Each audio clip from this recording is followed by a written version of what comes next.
Assalamualaikum warahmatullahi wabarakatuh dan selamat pagi. Kita berjumpa lagi hari ini untuk subjek sains sosial.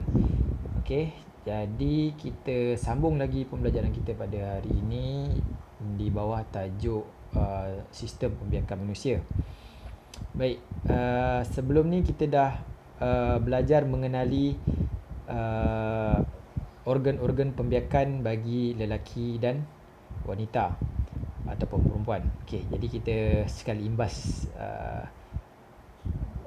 mengingat kembali ke pembelajaran lepas. Okey, kita tengok organ pembiakan lelaki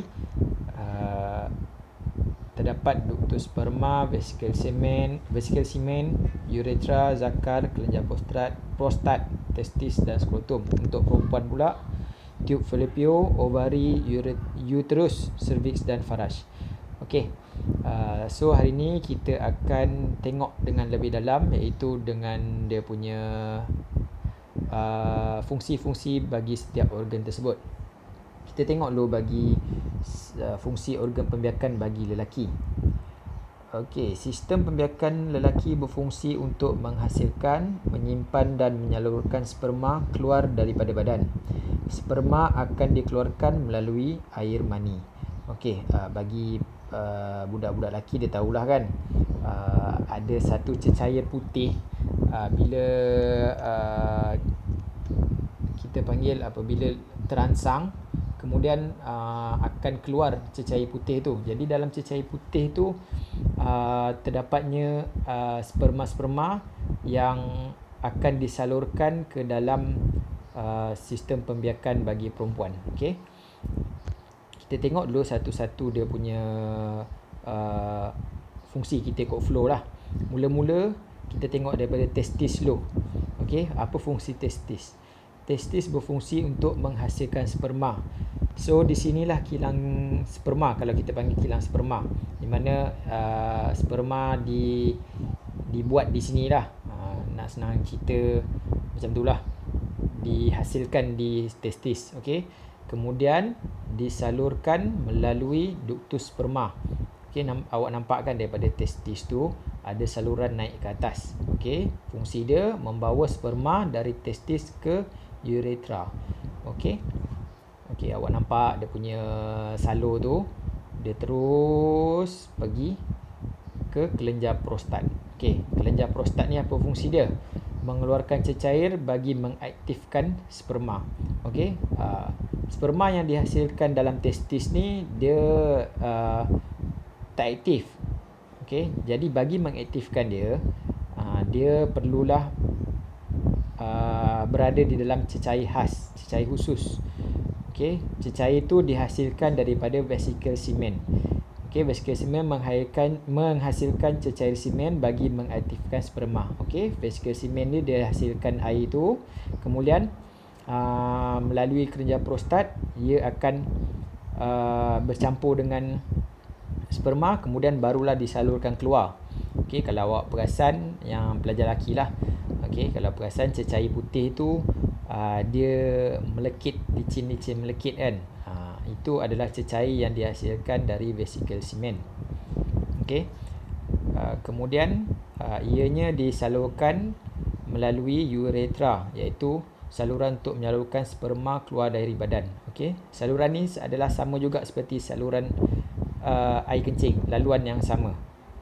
Okey, awak mengeluarkan air kencing daripada uretra dan juga mengeluarkan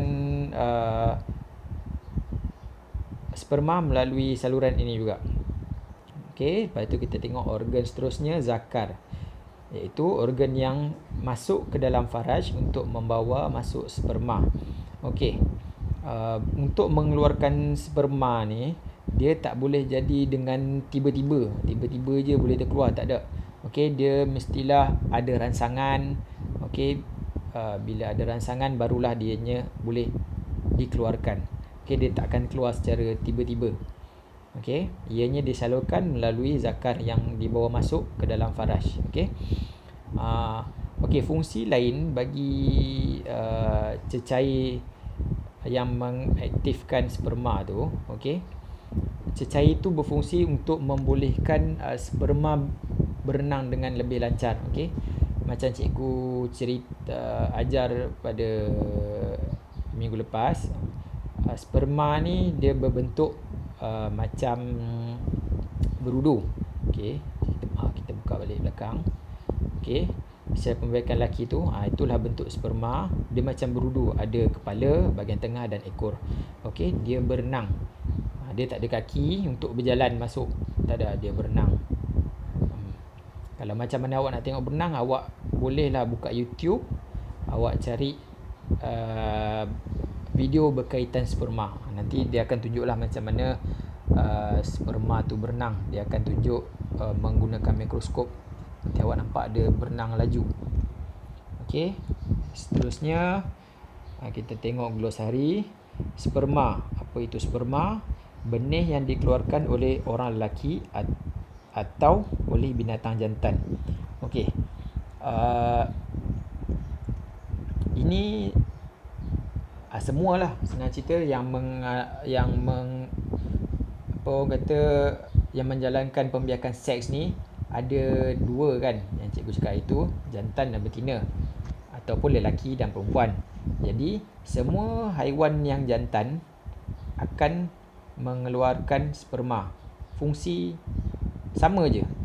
Okey, gabungan sperma dan ovum untuk menghasilkan bayi ataupun menghasilkan anak-anak haiwan. Okey, cuma cara melepaskannya lain. Macam manusia dengan manusia melalui zakar dimasukkan ke dalam faraj. Kalau macam ikan lain pula. Ikan lain, ikan dia bawa telur keluar kemudian baru disenyawakan. Kalau lain-lain lah. Nanti itu kita dah masuk tajuk lain. Hari ni kita fokus pada manusia. Okey, lepas tu celik ilmu. Sperma terdapat di dalam air mani lelaki. Okey, air mani lelaki. Untuk pelajar lelaki tahulah, air yang berwarna putih, yang licin-licin melekit tu, itu dalam tu ada sperma. Biasanya pelajar lelaki, orang lelaki lah, bukan pelajar lelaki, orang lelaki yang sudah akil balik akan mengalami orang panggil mimpi basah. Mimpi yang mengeluarkan air tersebut, air mani tersebut. Yang awak bangun-bangun pagi tengok spinda atau seluar basah melekit-lekit, itulah air mani. Okey. Apa fungsi uretra bagi lelaki?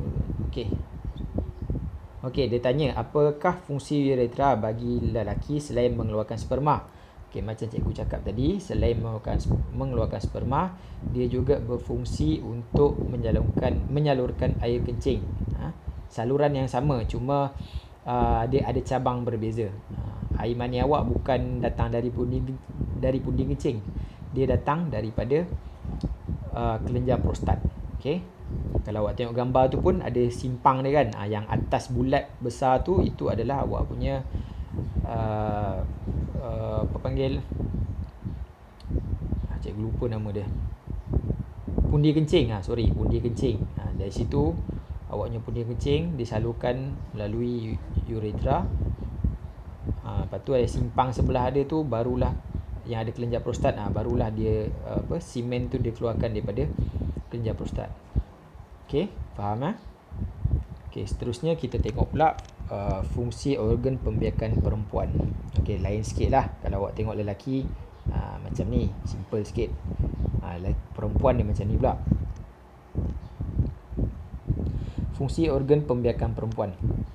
Sistem pembiakan perempuan berfungsi untuk menghasilkan ovum dan menjadikan tempat fetus berkembang. Okey, ovum ni yang bulat, kita tengok balik sikit depan, dia bulat besar. Okey, kita tengok gambar tu, sel pembiakan perempuan, lapisan jeli, sitoplasma, nukleus. Okey, dia tak berenang.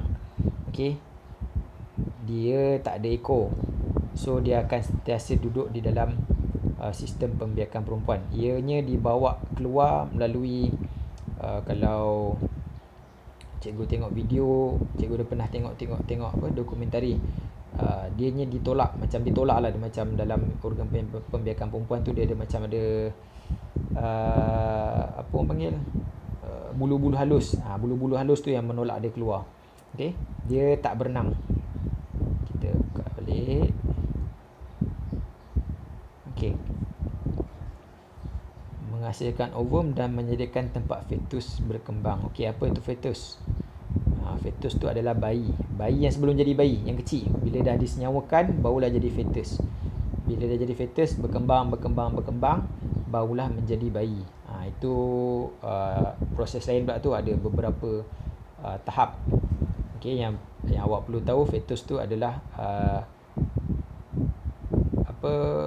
bayi lah, senang cerita. Okey, kita tengok ni gambar tersebut. Okey, ovari. Kita tengok ovari, tempat menghasilkan ovum. Okey, untuk ovum dihasilkan di ovari. Dia samalah macam testis. Testis menghasilkan semen, tapi testis menghasilkan sperma, tapi ovari menghasilkan ovum. Okey, macam sama juga macam testis. Testis ada dua kan, kanan dan kiri. Ovum pun sama, dia ada kanan dan kiri. Okey, kalau macam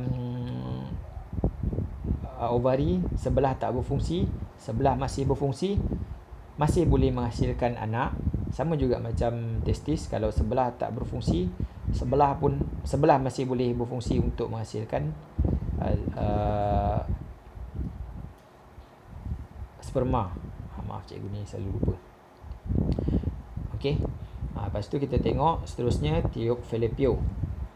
Saluran tempat mengangkut ovum dari ovari ke uterus, iaitu tempat persenyawaan berlaku. Okey, daripada ovari dia akan melalui tiub Fallopian.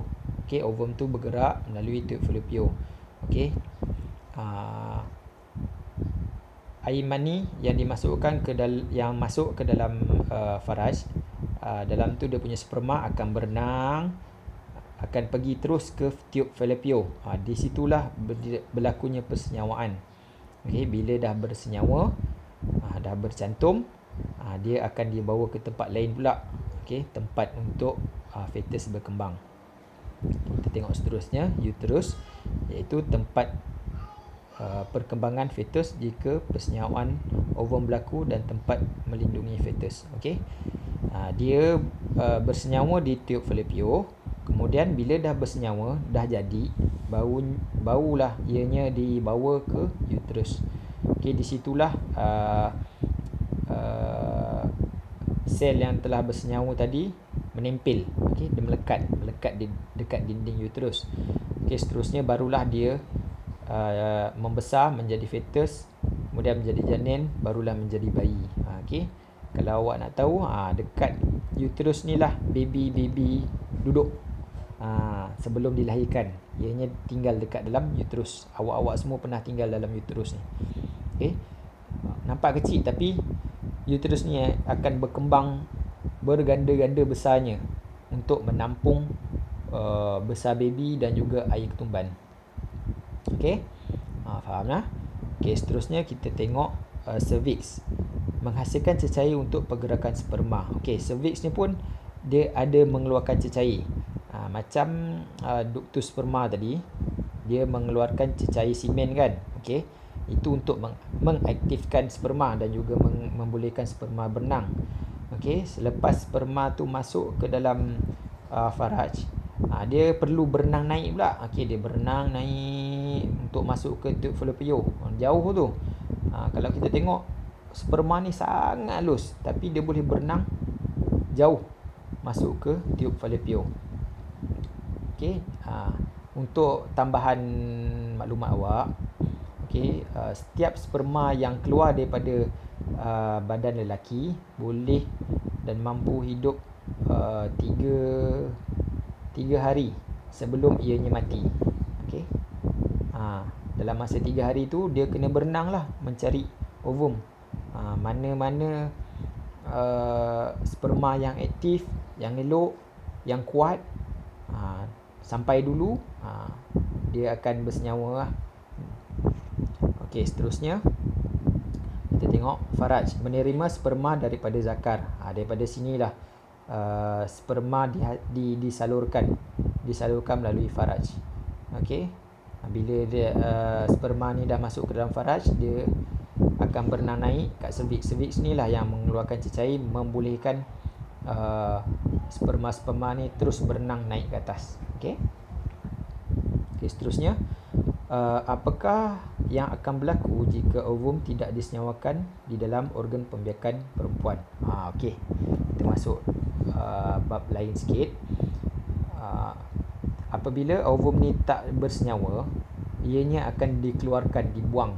Okey, dibuang daripada badan, daripada organ pembiakan perempuan. Di sinilah yang kita selalu panggil datang bulan. Orang perempuan ataupun pelajar perempuan dia tahulah macam mana datang bulan, di mana darah keluar daripada alat sulit kan.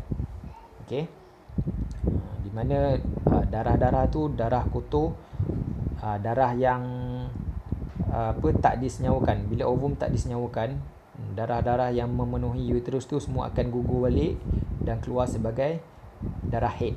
Okey, sebulan sekali kan, dalam masa tempoh 30 hari akan ada, dalam masa lebih kurang dalam 7 hari akan setiap perempuan akan mengalami datang bulan. Okey, kita tengok glosari. Fetus. Okey, fetus tu anak manusia yang belum dilahirkan. Fetus ni sangat kecil, belum nampak macam manusia lagi. Okey, daripada fetus barulah jadi janin. Janin tu baru nampak macam manusia tapi masih belum lengkap. Bila dah jadi bayi, dah keluar tu, barulah jadi macam manusia yang lengkap. Seterusnya, ovum. Ovum tu gamet betina yang akan menjadi anak apabila disenyawakan dengan gamet jantan. Gamet ni bahasa Melayu, kalau bahasa sainsnya kita panggil macam genetik lah. Gamet ni macam telur. Okey, telur betina yang akan menjadi anak apabila disenyawakan dengan telur jantan. Lebih kurang macam tu lah kalau awak nak lebih faham. Okey, lepas tu celik emo. Uterus juga dikenali sebagai rahim bagi perempuan. Uterus. Uterus tu nama sains. Kalau orang Melayu panggil rahim. Selalu yang awak biasa dengar kan, rahim jatuh, jaga rahim. Itulah dia tempat di mana baby tinggal sebelum dilahirkan. Okey. Okey, seterusnya latihan.